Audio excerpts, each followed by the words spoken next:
खासदार संजय राऊत 10 दिवस दिल्लीच्या दौऱ्यावर आहेत। 23 मार्चला राऊतांच्या पुस्तकाचं प्रकाशन आहे। पुस्तकाचं प्रकाशन सोहळ्यासाठी महाविकास आघाडीचे नेते दिल्लीला जाणार आहे। उद्धव ठाकरे देखील दिल्लीच्या दौऱ्यावर जातील। 24 मार्चला उद्धव ठाकरेंसह सर्व महाविकास आघाडीच्या नेत्यांची दिल्लीमध्ये डिनर डिप्लोमसी आहे। पालघर जिल्ह्यातील जलजीवन मिशन अंतर्गत कामामध्ये गैरव्यवहार समोर आलाय। पाणीपुरवठा मंत्री गुलाबराव पाटील यांनी या संदर्भात कबुली दिली। 14 प्रकल्पांचे कंत्राट हे आर.ए. घोले या एकाच कंपनीला देण्यात आले, तर अंमलबजावणीला विलंब झालेल्या 11 योजनांच्या कामांवर आता दंडात्मक कारवाई करण्यात येते। भाजपचे नेते सुधीर मुनगंटीवार आणि बबनराव लोणीकर यांनी विधानसभेत या संदर्भात प्रश्न उपस्थित केलेले होते।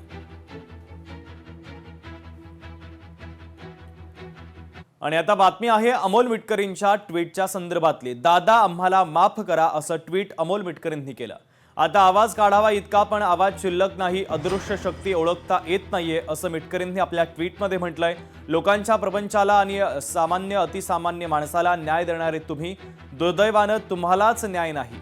आज इतर कोणासोबत अशी दुर्घटना घडली असती तर तुम्ही आज असतात तर सगळे सुतासारखे सरळ केले असते आणि चर्चा लावली असती, मात्र यामागील अदृश्य शक्ती ओळखता येत नाहीये।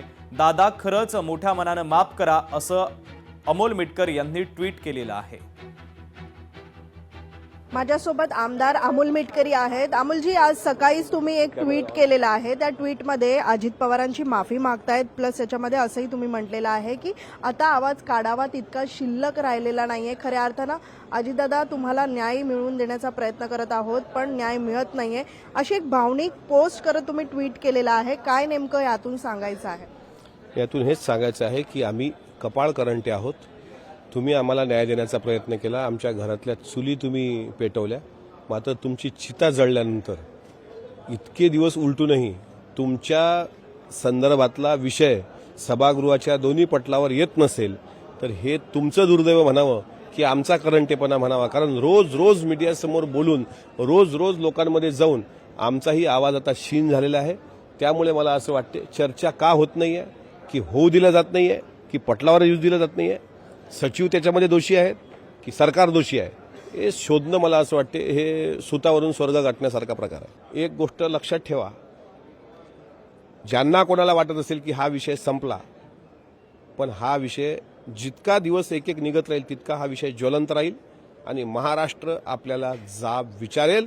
जर आपण मूग गिळून या सभागृहात बसलो तर महाराष्ट्र आपल्याला जाब विचारल्याशिवाय राहणार। महाराष्ट्र जाऊ द्या हो, आपली औलादच आपल्याला जाब विचारणार आहे। अमोल मिटकरी, आता पुढच्या भविष्यकाळामध्ये जर मात्र इथे कुठेही न्याय मिळाला नाही तर मात्र आम्ही आंदोलन हे रस्त्यावरती उतरून अजित पवारांना न्याय देण्याचा प्रयत्न करू, अशी त्यांची भूमिका या ठिकाणी पाहायला मिळाली। व्हिडिओ जर्नलिस्ट विनीत पेडणेकरसह मीनाक्षी म्हात्रे, लोकशाही मराठी, मुंबई।